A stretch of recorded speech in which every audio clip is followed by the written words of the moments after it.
Salut à toutes et tous, j'espère que vous allez très bien. On est jour de match, oui, première journée de Ligue 2 entre Laval et l'AS Saint-Étienne. Un match qui se disputera ce samedi à 20h au stade de Francis Lebasser. Bien sûr, on attend tous cette rencontre, je pense. Ça fait un moment que les Verts n'ont pas joué en match officiel. On a eu la préparation qui a été aussi très longue. Le mercato qui s'agite cette semaine. C'est d'ailleurs la raison pour laquelle cette vidéo d'avant-match ne sort que le jour de match. D'habitude, je la tourne 2 jours avant, mais c'est bien évidemment pas pour me déplaire. En tout cas, ça s'agite. On a vu des latéraux qui sont arrivés. 3 en l'espace de 3 jours. Donc c'est quand même assez conséquent. Le mercato de l'AS Saint-Étienne n'est sans doute pas terminé.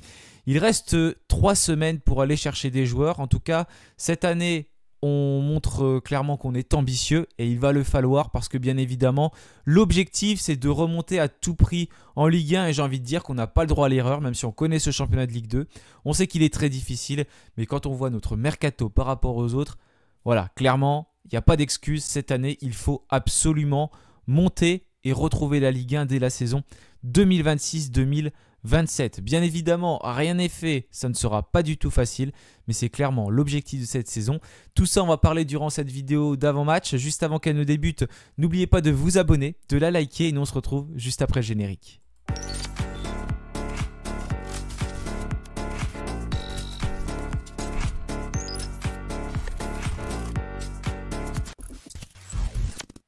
Bon, qu'on soit en Ligue 1 ou en Ligue 2, on le sait, il y a un énorme engouement du côté de l'AS Saint-Étienne. Les supporters répondent toujours présents.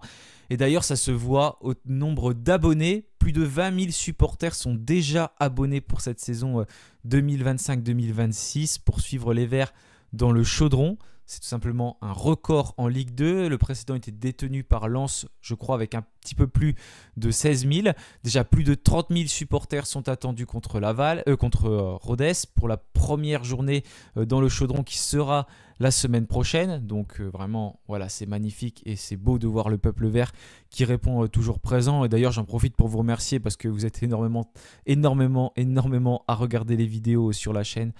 Ça me fait vraiment plaisir et c'est vraiment une motivation pour moi. Donc vraiment un grand merci à tous. J'ai fait quelques modifications par rapport aux avant-matchs de la saison dernière. Donc n'hésitez pas à me faire un retour sur ce que vous aimez, sur ce que vous aimez moins pour que je puisse m'améliorer. Si au niveau des visuels ça va parce que je passe beaucoup de temps dessus mais j'ai le nez dessus donc je me rends pas trop compte. Mais j'ai l'impression quand même que c'est visible. Donc n'hésitez pas à me faire un retour. On commence déjà avec le calendrier de cette première journée. Un match entre Guingamp et Le Mans pour ouvrir le bal. Donc ce sera ce samedi à 14h. Attention, après les journées vont débuter le vendredi. C'est juste la première qui débute le samedi. Et ce sera le vendredi, le samedi et le lundi. Donc c'est sur la durée quand même. Là ce sera le samedi et le lundi. Après beaucoup d'affiches à 20h. Pau, Annecy, 3 Grenoble. Déjà une belle affiche. Rodez, Nancy, le match que l'on attend entre Laval et Saint-Étienne.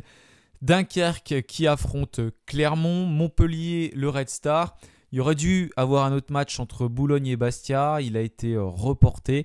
Il se jouera ultérieurement puisque normalement c'est l'AC Ajaccio qui devait évoluer en Ligue 2. On aurait dû avoir un derby pour débuter. Mais ça ne s'est pas passé, ça n'est pas passé tout simplement devant la DNCG pour Ajaccio.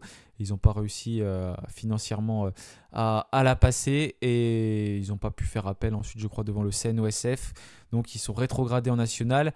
Bon, par contre, ça s'est fait il y a quelques jours seulement. Donc Boulogne vient d'apprendre qu'ils sont promus. C'est pas pour les aider non plus, clairement. Et du coup, Ajaccio a pris la place de Boulogne. Ils ont inversé les deux calendriers. C'est pas pour cette raison qu'elle est reportée, parce qu'elle était déjà reportée quand Ajaccio était encore en Ligue 2, en attendant de savoir comment ça allait se passer.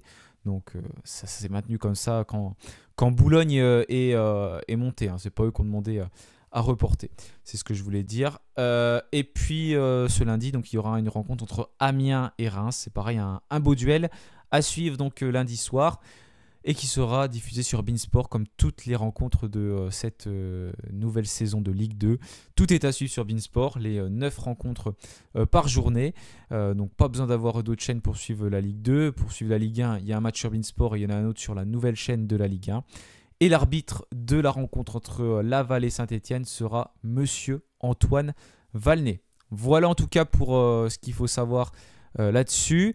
Au niveau du groupe de l'AS Saint-Etienne, et oui, parce que je connais le groupe convoqué par Eric Horneland, gardien, donc Larsonneur et Maubleu, défenseur Anan qui va faire sa première donc dans le groupe, Apia qui est également présent, tout comme Ferreira, première également pour lui, qui est arrivé cette semaine, tout comme Anan, Lamba également une première, Nadé, Traoré, première pour lui aussi. Voilà pour la défense stéphanoise qui a quand même changé, mine de rien, hein, il y a des nouvelles têtes, il y a 3 nouvelles têtes, donc ça fait... il y a même 4 nouvelles têtes par rapport à la saison passée, là, quand on regarde la défense. Donc on voit que le mercato, oui, il est là. Au milieu, c'est pareil, on a des nouvelles têtes avec des jeunes, Gadek Beku. On a Miladinovic qui est présent, Mouefek qui est là, Mouton, c'est pas Louis Mouton, on avait l'habitude de voir Mouton, mais c'est son frère, c'est Jules. Et Florian Tardieu. En attaque, Augustine Boaki, Erwin Cardona, Zuriko Davitashvili, El Jamali et Benol. Donc c'est pareil, quelques petits changements à signaler. Et justement, on va revenir sur les absences. Déjà, voilà, je parle d'Eric Horneland, de sa conférence de presse, parce qu'il était passé devant les médias. Donc il avait fait le point sur son groupe, c'est pour en apprendre un petit peu plus. Stassin et Nguessan travaillent dur pour revenir dans le collectif, donc on voit que c'est pas suffisant. Bouchouari est indisponible suite à son problème au dos. On a eu un pépin physique avec Mahmoud Jaber et Maxime Bernauer, qui en a eu un le week-end dernier. Je rappelle que Bernauer est sorti tôt dans le match contre Cagliari, se plaignant de l'ischio-jambier droit. Pour le moment, il s'agit encore d'incertitude, donc ça s'est confirmé. Concernant les dernières arrivées, Ebenezer Hanan était sur la feuille de match de l'Étoile Rouge de Belgrade la semaine dernière. Il est en forme physiquement, il est bien dans le groupe. John Ferreira, il a moins joué ces dernières semaines, mais il est présent dans le groupe également. Voilà, il manque un peu d'activité, il semble en forme. Et d'un point de vue administratif, tout est OK concernant ces 2 joueurs. Ils sont prêts pour jouer à Laval. Donc ça c'est confirmé. Celui qui n'est pas prêt, c'est Joshua Defeus. Il n'y a pas eu l'officialisation de fait. Donc c'est que pour l'instant, au niveau administratif, ça coince sans doute encore. On ne le verra donc pas lors de cette rencontre. Il y a quand même malgré tout pas mal d'absents à Saint-Etienne. Donc Mahmoud Jaber, je ne sais pas trop ce qu'il a, hein, c'est pour ça que j'ai mis un point d'interrogation. Maxime Bernauer, donc qui avait reçu un coup. Defeus, donc c'est administratif. Masson, pareil. Bouchouari au niveau du dos. Pierre Ecoua, voilà Pierre Ecoua, la situation qui est toujours bloquée. D'ailleurs, Eric Horneland en avait parlé en conférence de presse. Il a dit qu'il comptait sur le joueur. Mais bon, on voit que c'est un feuilleton qui est interminable et j'ai bien peur que ça se finisse pas très bien entre Pierre Ecoua et Saint-Etienne. Lucas Tassin, pareil, qui n'est pas dans le groupe, et Gillian Nguessan, pas présent non plus. Donc j'ai mis le point d'interrogation, mais on sait que voilà, ils ont vécu une préparation difficile. Nguessan qui s'est blessé au tout début et Tassin qui n'a pas joué durant cette prépa. Par contre, Zuriko Davitashvili est lui bien convoqué dans le groupe de l'AS Saint-Etienne. Voilà en tout cas pour le groupe convoqué par Eric Horneland. Donc je vous le raffiche si jamais vous voulez faire une pause. Maintenant, on va passer aux absences concernant Laval, les incertitudes en tout cas. On a Johan Tavares, donc défenseur central d'expérience qui serait malade. Peter Wanet touché au niveau du genou, pareil, incertain. Et Enzo Monté au niveau de l'ischio-jambier. Bon, quand vous voyez cette vidéo, peut-être que... qu'il y a eu le groupe de sortie, parce que je ne vais pas vous mentir, quand je la tourne, c'est juste après qu'Eric Horneland ait sorti son groupe, donc on est vendredi soir. Voilà, en tout cas pour les absents potentiels du côté de Laval. Oui, j'ai mis aussi des petites informations qui sont importantes quand même. Il y a une règle qui a changé, celle des cartons jaunes. Vous le saviez certainement avant, j'en parlais durant les vidéos d'avant-match, il y avait des joueurs qui étaient sous la menace d'une suspension. Parce qu'en fait, quand on prenait 3 cartons jaunes en l'espace de 10 matchs, on était suspendu automatiquement. Généralement, ce n'était pas le match suivant, c'était celui d'après parce qu'il fallait que la commission de discipline se réunisse. Cette règle, elle a changé. Maintenant, ce n'est plus 3 matchs en l'espace de 10 rencontres, 3 cartons jaunes en l'espace de 10 rencontres, mais c'est 5 cartons jaunes.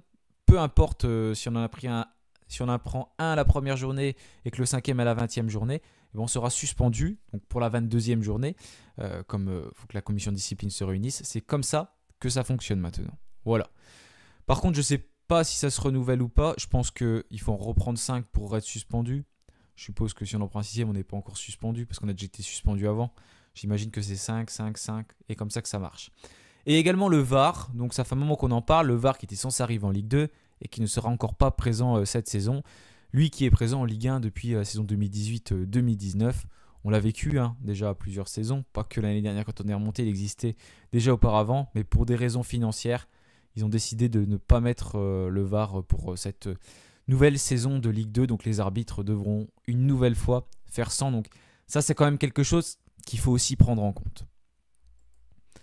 Maintenant, on passe à Laval, à l'état de forme de cette équipe. Bon, c'est moins fourni que d'habitude puisque bon, il n'y a pas le classement, il manque les statistiques. Forcément, il n'y a pas eu de match de jouer. Donc, je vous ai affiché la préparation. Les 5 matchs disputés par Laval, un bilan plutôt favorable. 3 victoires, un match nul, une défaite. Comme je répète souvent, lorsqu'on joue en amical, c'est pas forcément le résultat qui compte, c'est plutôt le contenu des matchs. Mais il y a quand même des belles choses certainement à souligner du côté de Laval, avec déjà pas mal de buts marqués, notamment contre Orléans, contre l'UNFP. Ça fait quand même 10 buts marqués en 3 matchs, c'est pas rien. Et puis quelques buts encaissés également contre l'UNFP. Ça avait été un match certainement assez fou avec ce score de 5-3. Mais on sait que les compos de l'UNFP, donc qui sont des joueurs libres aussi, ont tendance à beaucoup changer. C'est des joueurs qui ont à cœur de se montrer aussi pour trouver un club. Donc c'est souvent des matchs un petit peu particuliers. Voilà pour cette équipe donc d'Olivier Frappoli qui est alignée dans un 4-4-2 lors du dernier match. Et pour vous parler de Laval, j'ai demandé à un supporter lavallois, parce qu'il est mieux placé que moi, il va mieux le connaître, de vous en parler. Donc je le remercie il va donc pouvoir vous parler de cette équipe. Je vous laisse écouter. Oui, donc on a eu une bonne fin de préparation avec des victoires. On a eu beaucoup de réalisme, notamment avec les jeunes joueurs comme Noah Mupemba. Maintenant, dans les intentions de jeu, on n'y était pas toujours au top et techniquement, on était un peu plus juste certaines fois. Alors encore une fois, l'objectif cette année, je pense que ça va être de se stabiliser une année de plus en Ligue 2 et pourquoi pas essayer de jouer les troubles faits, haut de tableau et espérer décrocher une place en play-off. Alors oui, à l'image de la Ligue 2, notre mercato a été extrêmement calme. On a eu seulement 3 arrivées et un peu plus de départs sur des fins de contrat notamment. Maintenant, je pense que l'objectif, c'est vraiment de se pérenniser sur l'effectif de l'année dernière qui a montré de très belles choses. Au niveau de nos joueurs, on a réussi à garder la majorité des cadres. Seul Owen Kwasi est parti du côté de Lecce derrière. Cependant, dans l'ensemble, les éléments forts de l'an passé, tels que Mamadou Samassa, qui était sans aucun doute le meilleur tango, Thibaut Vargas, Sam Sana ou Malik Selouki, sont encore présents cette année. Ils ont montré des très belles choses sur la prépa notamment. Et ensuite, je pense que certains jeunes comme Noah Mupemba pourraient se révéler cette année. Voilà, donc cette équipe de Laval qui sera à suivre. Donc je remercie, j'avais oublié son nom, j'ai recherché, pardon, Fanatic Tango 1902, donc qui est présent sur Instagram et qui m'a donc donné son avis sur cette équipe actuelle de Laval. C'est vrai, le mercato n'est pas très agité du côté de la Ligue 2, sauf à l'AS Saint-Etienne. Il y a des recrues qui arrivent vraiment en ce moment où il y a déjà plus de 20, peut-être même 25 millions maintenant de dépensés par le club, ce qui n'est pas du tout le cas dans les autres. Il y a juste à regarder Laval. Il n'y a pas eu je crois même d'achat. Ce sont des joueurs libres qui sont arrivés et qui ont rejoint le club. Vous voyez donc trois arrivées du côté de Laval, Maggiotti qui revient, qui était déjà passé par Laval précédemment, Komaré qui vient de Bourg-en-Bresse, Mandouki qui arrive libre, qui était sans club. Mais ils ont quand même réussi à conserver certains joueurs, comme nous l'a indiqué Fanatic Tango 1902, ce qui leur permet d'avoir une équipe compétitive. Et d'ailleurs, Olivier Frappoli en a parlé en conférence de presse que Laval avait quand même conservé certains joueurs. Et c'est peut-être la différence aussi avec l'AS Saint-Etienne qui doit créer un nouveau collectif, et on sait que le mois d'août n'est pas forcément facile dans ces cas-là parce qu'il faut que la mayonnaise prenne. Et d'ailleurs, Eric Corneland en a parlé en conférence de presse qu'on sera vraiment opérationnel et certainement plus au mois de septembre. Mais pour autant, il ne faut pas avoir d'excuses, bien évidemment, encore une fois. Mais c'est vrai que du côté de Laval, l'effectif se connaît. Et en plus, le coach connaît bien le club. Il est présent depuis 6 ans. Et justement, Fanatic Tango nous en a parlé et il nous a parlé de sa longévité du côté de Laval. Généralement, Olivier Frappoli, il adopte un système en 5-3-2 évolutif en 3-5-2 selon la physionomie du match avec nos 2 pistons qui aiment beaucoup déborder. Enfin, il est au club depuis 6 ans, donc c'est un vrai gage de fidélité dans le football moderne. Je pense que c'est lié au fait que le club et le coach partagent des valeurs communes. Ça a direct matché entre Laurent Léry, le président, et Olivier Frappoli. De même avec les joueurs, il l'a notamment prouvé en nommant Jimmy Roy, notre ancien capitaine, comme entraîneur adjoint cette année. Et c'est un vrai plaisir de pouvoir compter sur lui une année de plus. Voilà, donc encore une fois, merci à Fanatic Tango 1902. J'espère que ça vous a plu. N'hésitez pas à faire un retour aussi en commentaire par rapport à ça. Je vais essayer de le faire à chaque rencontre si un supporter du club adverse veut bien participer. En tout cas, c'est très intéressant parce qu'ils ont bien évidemment un autre avis que moi. Ils connaissent bien mieux leur club et donc Olivier Frappoli, voilà, qui est un entraîneur qui a cette expérience du championnat de Ligue 2 et en plus au sein d'un même club. Donc c'est quand même assez fort. Voilà pour cette équipe de Laval. Bon, je parlais de Saint-Etienne, je maîtrise mieux, c'est notre club, bien évidemment. Alors avec la préparation également, qui est en demi-teinte, on va dire, pas que au niveau des résultats, parce que, voilà, encore une fois, il ne faut pas regarder que les résultats. On avait commencé par 2 victoires néanmoins, et ensuite c'est 3 défaites consécutives.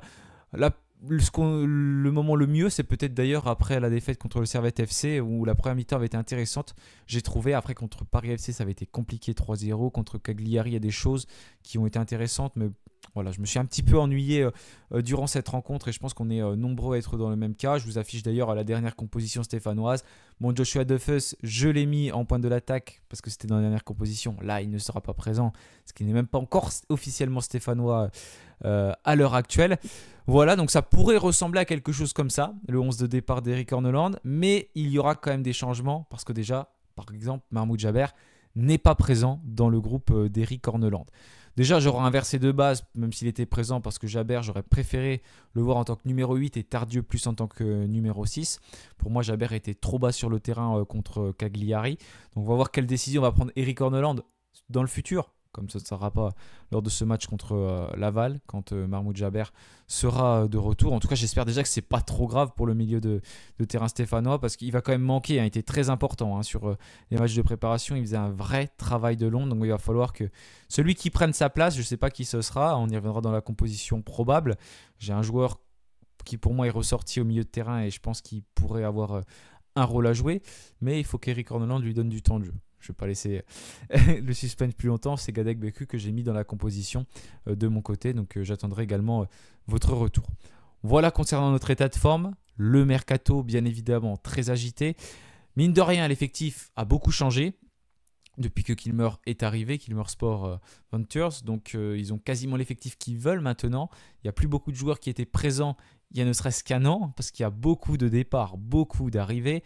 Il ne faut pas oublier également les options d'achat d'Irvine Cardona, de Maxime Bernauer et même de Pierre Ecoua qui ont été levés. Et les achats de Chico Lomba, d'Ebenezer Hanan, de Mahmoud Jaber, de Lassana Traoré et également donc de la nouvelle recrue. J'en ai parlé hier dans la vidéo de présentation. Stranja Stojkovic, donc, qui arrive en provenance de l'Étoile Rouge Belgrade, club dans lequel il a connu Ebenezer Hanan. Et ils ont même disputé la dernière rencontre, ou presque la dernière rencontre, je ne sais plus si c'était exactement, mais c'était fin mai de la saison ensemble. Et pour le premier match de Stojkovic sous le maillot de l'Étoile Rouge Belgrade, j'ai déjà dit dans ma vidéo de présentation, mais je trouve que c'est quand même assez intéressant à dire. Il a remplacé Ebenezer Hanan. Mais après, voilà, il y en a un qui est latéral gauche, l'autre latéral droit. J'imagine que ça a changé pendant le match et qu'il y a quelqu'un d'autre qui est passé à gauche et que Stojkovic a bien joué sur le côté droit. Et ça s'est reproduit d'ailleurs à plusieurs reprises. Donc ce serait intéressant de pouvoir creuser là-dessus. Donc un effectif qui est assez jeune. Quand on regarde les recrues qui sont allés chercher, si on parle de nouvelles recrues, c'est Mahmoud Jaber qui est le plus ancien, âgé de 25 ans. Sinon c'est Cardona et Bernauer qui ont 27 ans. Voilà pour donc les arrivées. Et au niveau des départs, regardez, il y a quand même du monde qui est parti, même si on n'a pas vendu pour beaucoup. On a Bentaï, Cornu, et puis après des fins de contrat avec Bladi, Abdelhamid, Petro, Briançon, Sissoko, Mouton qui a rejoint Angers, Lamine Fomba qui est parti au Servette FC donc en Suisse. Je ne sais pas si on l'a vendu, à quel prix en tout cas, comment ça s'est passé. Sur Transfermarkt, il n'y a rien de marqué. Wadji également, et puis Boubacar Fall. D'ailleurs, j'ai oublié de changer. Wadji, il a trouvé un nouveau club. Je ne sais plus exactement le club, je me demande si c'est pas en Azerbaïdjan, j'ai pas envie de dire de bêtises. Ibrahim Wadji a bien trouvé un nouveau club. Voilà pour l'effectif stéphanois à l'heure actuelle, donc avec les départs. Les temps de jeu de la prépa, je trouve que c'est intéressant de le mettre parce qu'il faut se baser là-dessus aussi pour constituer un 11 de départ. C'est pour ça que j'ai mis Gadek Beku, parce que si on enlève Mahmoud Jaber, donc, qui a beaucoup joué durant la préparation, ensuite le milieu de terrain qui peut arriver en premier, ce serait potentiellement Gadek Beku. C'est pour ça que je le verrais bien dans un rôle de titulaire. Donc c'est pareil, je vous laisse faire pause si jamais vous voulez lire un petit peu plus au niveau des temps de jeu. Normalement c'est à peu près un jour. J'ai enlevé des joueurs comme Fomba qui sont partis. Normalement le tri a été fait au niveau des nouvelles recrues. Et au niveau des derniers départs. Ma composition probable pour cette rencontre, donc je vous laisserai donner votre avis également en commentaire. Capitaine et dans les buts de l'AS Saint-Etienne, ce sera sans doute et sans aucun doute même Gauthier et Larsonneur. Denis Sapia pour moi sur le côté droit. Pourquoi ? Parce que Ferreira n'a pas l'air d'être pour l'instant à 100%. En tout cas, selon les mots de Eric Orneland en conférence de presse, j'ai l'impression qu'il ne veut pas le faire débuter comme titulaire. Donc je le verrai plutôt sur le banc et potentiellement rentrer. Chico Lamba titulaire aux côtés de Mickaël Nadé en défense. Je pense que ce sera la défense de l'AS Saint-Etienne. Et comme en plus Maxime Bernauer n'est pas là, il n'y a pas beaucoup de choix pour Eric Orneland, mais à mon avis on va partir là-dessus. Hanan également qui sera titulaire sur le côté gauche pour moi. Je pense que le nouveau Stéphanois sera aligné donc aux côtés de Nadé, Lamba et Apia, tout simplement parce qu'on a vu que le poste de latéral gauche, on était très en difficulté. Il y en a un qui est arrivé, je le vois clairement être titulaire, il sera très attendu. Gadegbeku qui sera pour moi aligné en tout cas en tant que milieu défensif. Je le vois faire ce choix-là parce que quand on regarde le groupe stéphanois, c'est celui qui semble le plus pour moi apte à prendre cette place. Il a fait une bonne préparation, j'ai bien aimé ses matchs et avec l'absence de Mahmoud Jaber, je verrai bien disputer en tout cas le début de cette rencontre. Aymen Wefek aligné en tant que milieu droit, Florian Tardieu certainement aussi en tant que milieu de terrain. Je vois ce système de jeu disposé un peu comme ça de la part d'Eric Orneland. Et en attaque, c'est pareil. Au niveau des avant-centres, on a vu, il n'y a pas Nguessan, il n'y a pas Lucas Tassin non plus. Defus n'est pas encore là. Donc ce sera pour moi Augustine Boaquier. C'est celui qui était titulaire lors des premiers matchs de préparation avec l'absence de Nguessan et puis de Stassin, etc. Donc pour moi, ce sera comme ça, même si j'ai pas forcément bien apprécié Augustine Boaquier ici, mais c'est un joueur qui a quand même eu du temps de jeu à ce poste, donc je vois pas Eric Orneland mettre quelqu'un d'autre, à moins qu'il mette El Jamali. J'ai bien aimé ses matchs de préparation également, même très bien aimé. Mais je sais pas, je sens plus Augustine Boaquier aligné à ce poste de titulaire en pointe de l'attaque. Et sur les côtés, bon, certainement qu'on aura Ben Holt et Irving Cardona. Zuriko Davitashvili est dans le groupe, mais il a très peu disputé de rencontres de préparation. Et puis, on ne sait pas dans quel état physique réellement il est, selon ce que nous dit. De toute façon, il y a plusieurs versions différentes concernant ce qui se passe avec Davitashvili. Mais je vois plus Cardona à gauche, Ben Holt à droite et Boaquier en pointe de l'attaque. Pour moi, ce sera un système de jeu comme ça, et je vois pas les choses autrement en tout cas. Donc j'attends votre retour en commentaire. Vous avez peut-être d'autres idées, notamment en pointe de l'attaque, parce que on n'a pas vraiment d'avant-centre en tout cas. Mais en vrai sur le papier, on se dit ça va pas à ce endroit-là. Quand on regarde notre équipe, je suis désolé, mais en Ligue 2, on est obligé de performer.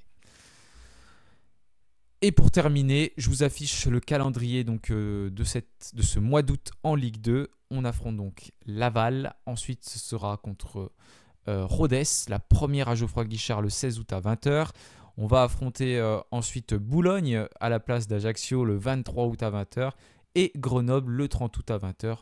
On jouera quasiment tout le temps les samedis à 20h. Ce sera souvent ça à Saint-Etienne. D'ailleurs, il y a une nouvelle rencontre qui a été programmée. C'est une nouvelle fois le samedi à 20h.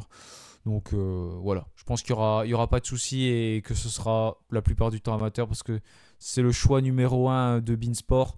Donc on a vu quand on était en Ligue 2 les deux dernières en 2022-2023 et 2023-2024, on était très très souvent le premier choix de Beansport. J'imagine que cette saison ce sera quasiment tout le temps la même chose pour l'AS Saint-Etienne. C'est pas pour me déplaire parce qu'un match le vendredi soir, déjà pour aller au stade, c'est pas forcément évident. Un match le lundi soir, c'est peut-être encore pire. Un match le samedi soir à 20h, je trouve que c'est un très bon horaire et c'est certainement même le meilleur horaire qu'on peut faire durant un week-end. Voilà, j'ai terminé pour cette vidéo d'avant-match. On se retrouve directement ce soir pour la vidéo débrief. Ça va aller très vite et ça va peut-être être encore très agité avec le mercato. Bon, je vous laisse, je vous souhaite une bonne journée et puis à ce soir pour le débrief de cette rencontre. Et puis on croise les doigts et puis bien sûr, allez les Verts.